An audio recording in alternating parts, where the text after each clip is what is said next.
you know, you were talking about things that you obviously want to do in the future, right? But I actually want a glimpse of like a very personal part of you. Yes. Okay, so take me through like from the minute you wake up in the morning to the minute you go to sleep, and what your daily routine actually entitles. Yes. All right. So it varies. If I am back at the Dharma center or at the monastery, then it's a little bit different, because then I have to follow the curriculum they have there, which starts with morning practice and then breaks for our refreshment. So what time do you get up in the morning? So 4 o'clock. Oh wow! Yeah, and which I do anyway in my everyday practice. It can be relaxed from maybe 4 to 5 o'clock, because if I'm traveling, and you know, I just give myself a little rest time. Yeah. So I typically divide my day in 3 parts. You know, practice, study, and service. Okay. You know, and it starts with morning practice, and of course the breaks for your refreshment and your freshening up and all of that. And then study, and then give service. So I provide service in various ways. One is to lead meditations at the center I am at, or wherever I'm invited. And I also have a project back home where we provide meals to homeless children. Nice. Oh, that's nice. Yes. So this started like 3 years ago, and we actually take this food to people where they are, because these kids are like really on the street, and some of them are unfortunately on some kind of substance abuse. So they wouldn't be allowed inside either a gurdwara or any other establishment for, you know. So we take it there, and there is a school that we run by the street side itself, and so yeah, that's my way of providing service. And I have been traveling for last few months, and where I've been providing my service in terms of like being on panels. Like I was on a Discussion, yes, on a panel for mental health recently. I was in the United States for 3 months and giving various workshops on how to meditate.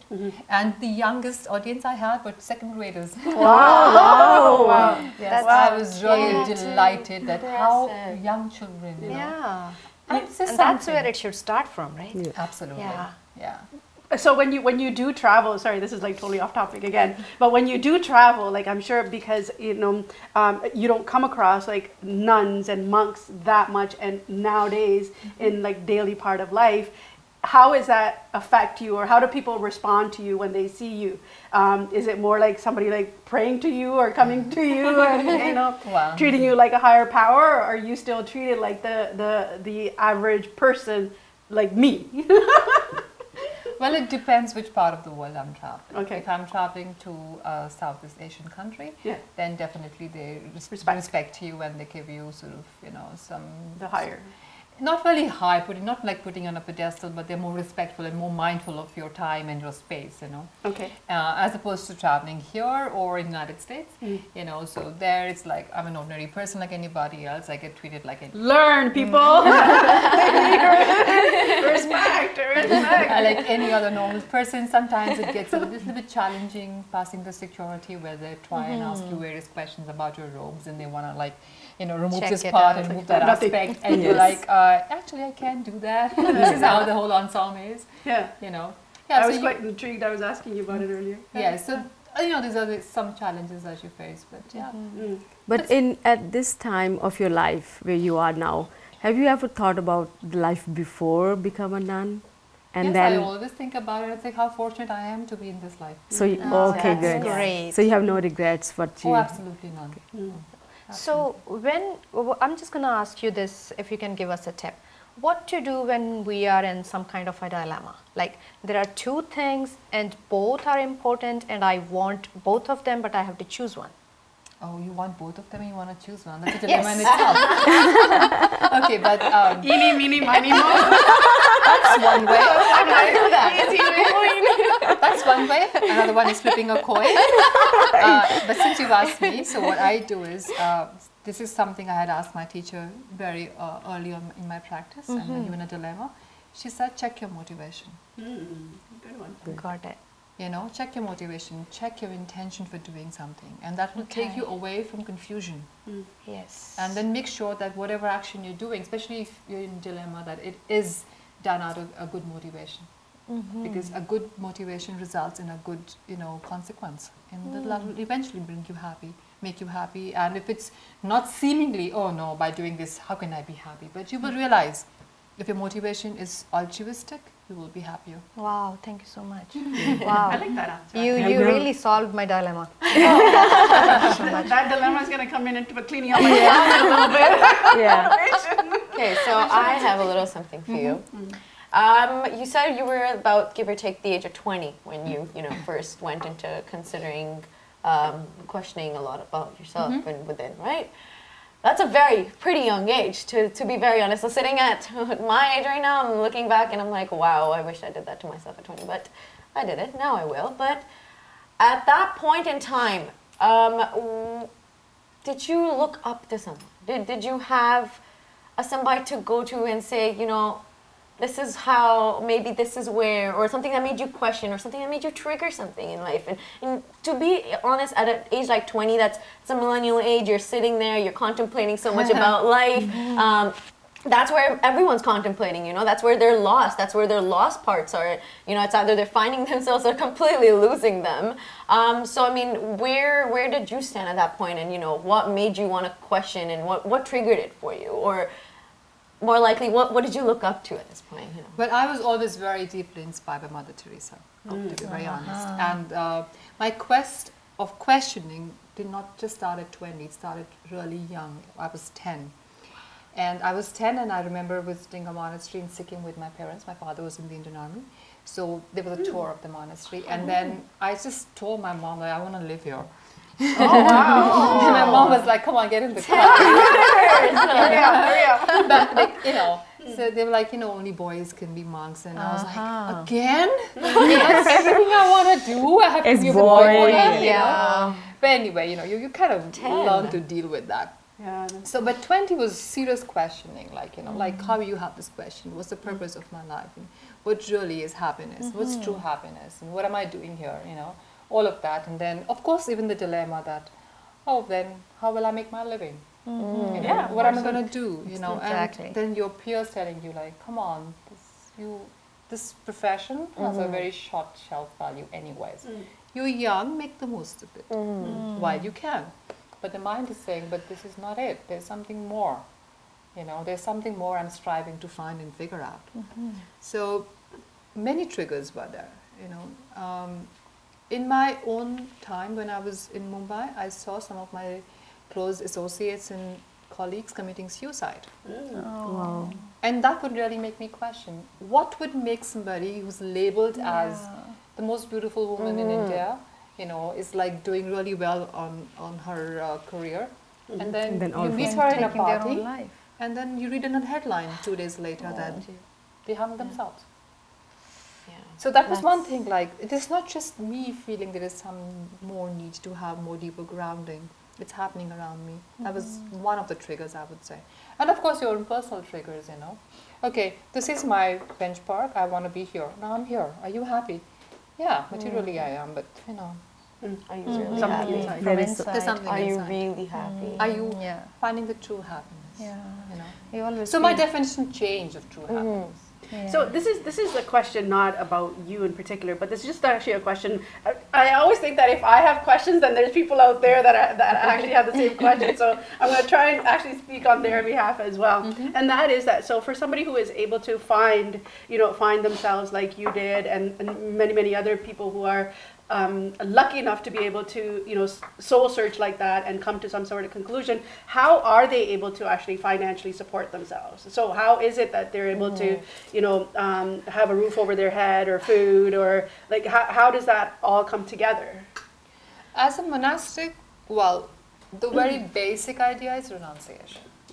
When you really have this deeper calling, and you, after like you've done your due diligence of exploring the path and everything, and you decide this is it, then you're renouncing, and then I live very simple. Right. And I think each one of us can earn enough money to lead a simple life. Oh yes. It's that mind that says, I need more. I need the Yeah. next. I need the next need version that of my one. iPhone. Well, they say we only need like 6 feet of space to sleep, Wow, right? But yet we yes. have houses that are like 5,000 square feet. Yes. So. Yeah, absolutely. Right. So it brings us to the point like need versus greed. Yeah. My needs are really very Really minimal. what? You will not be able to eat more than 3 meals a day, Yes. even if you force yourself. But we I could tend, question you on that but we tend to. one. We tend So to, do you yes. think you're living a very minimalistic life as compared to, I guess, people around you overall? Because I think minimalistic now has become such a it's such a trend. I'm not even gonna put it as anything. I have seen it personally. I've seen some of my friends that were just, you know, they have so much, and then cleanup time and everything's out of the room, and they're just living with that one bedsheet, one pillow, and you see the little lamp, and that's all. Well, minimalistically, materially, yes, and also Okay. in your mind. Like, Of course. working on that. I need more, I need more, I need Yeah, more. true. You know. So I have one more I have- question that, okay, sorry. you go ahead. No, you go ahead. So I just want to know, we think we are happy inside, but we are not. That I asked you before too. The other question I have it, you are okay like the internally, but the outside external sources are affecting your internal. How to control that? Block. Oh, well, one thing would be to detach yourself from the external, sort of overpowering your internal. And you can only do that once you work in your inner self. And there are some tools like meditation, being Okay. mindful, and understanding the fact that anything outside of me cannot be powerful enough to work, to affect me internally. But that work has to be done on your cushion in the morning every day. So You yeah, know? That doesn't mean iPhone. yeah. It's not like get up and then check the phone. Check the phone first. Yeah, this is what it has happened, Yeah. First thing you wake up, you're like, oh, Yeah. how That's many? worse. Oh, Yeah. I posted this picture, I only got 100 likes. Huh? She just literally touched on it. Yeah. Because there's a lot of people like around especially in our age, right? That now they're so taken away. We were talking about Instagram and likes and stuff like that earlier. Why that even went down, and like reasoning, questioning to that is because, you know, it started impacting people's confidence in so many ways. Like someone wouldn't want to post a picture because she, on the other hand, would get these many likes versus if I post this, what am I going to get, or am I going to be satisfied with whatever I get on this end, right? So, you know, of course that the outside world is going to impact, and that's why that they took away the likes and stuff. And that really does, I guess, it does make a big impact when you talk about, you know, your inner peace, because you're ruining it for yourself. You wake up in the morning, Yeah. the first thing Yeah. you go on and is you're like, Yeah, because is we're this it? trying to Actually, please it others, gets right? ruined even a moment before that. The moment I start to seek over validation from outside. Yes. Exactly. We're trying to please others. You know, Yeah. so as long as you don't validate that you like me, I'm not good enough. Right. You know, okay, it's good to seek approval. How do I look in a certain way or whatever? But what we're really doing with this idea is like we're constantly seeking validation. You know, and once we don't Wow, get that it, was very- yeah. Then you are just Very you yeah. know, And as Yeah, you so- said about meditation, so what is your recommendation? Like how often we have to do it? You said every day, but how long we have to do meditation? no, this is very tricky. Because it varies individual to individual, right? Yeah, because like we have to go to work and all. Like, okay. what's your recommendation? Let's just say, for the sake of not sounding, I should do it for 2 hours. We will get there, but let's begin with 5 minutes. Let's Begin at least. 5 minutes. Let's Yeah. begin by a practice that you can maintain and take further. So let's start with 5 minutes. So how do you do meditation? What do you focus on? Like, do you focus on your breathing, or do you focus on your, like, what we call third eye? How do you do? Third eye? I don't know. I've just heard, right? Okay, Yeah. I see. So first of all, what do we understand by meditation? Oh, this is turning into Buddhism 101. I think you're going to have to come back for a section, because we might just be running out of time because my know. camera guy over is insisting. Wrap it up. So before we go, I know you're asking about meditation. I'm sure you... So, Yeah. to sum this one up, what do you think is meditation?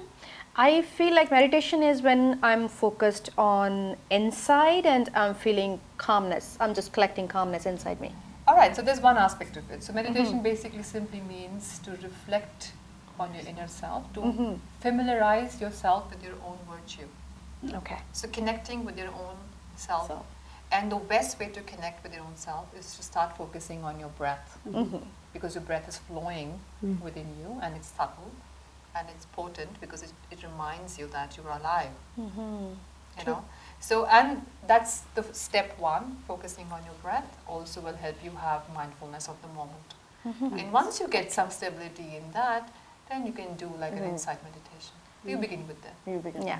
Well, you begin somewhere. You have to. That Yes. 5 minute Yeah. could 5 minutes. eventually. That's literally what my instructor used to tell me. I started hot yoga. We talked about it earlier, but didn't go too far because my hyperness just kind of catches up with it. And then the yoga instructor looks at me and says, "Okay, I'll take a breath from you. We'll have a separate I class need for some you. time away from you."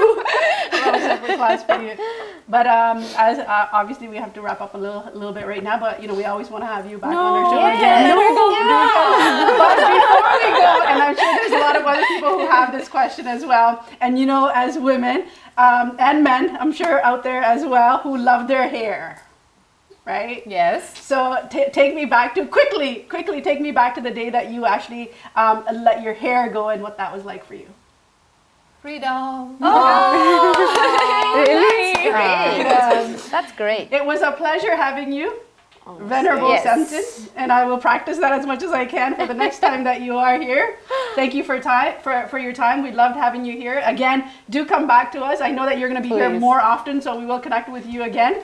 Thank you for joining in and watching us. Remember, we're on every Sunday morning. Do tune in, and do remember the contest at the end of the episode as well. And I think Disha wants to say something. Don't forget to subscribe to all our YouTube channels. Ring that bell so every Sunday you get that notification.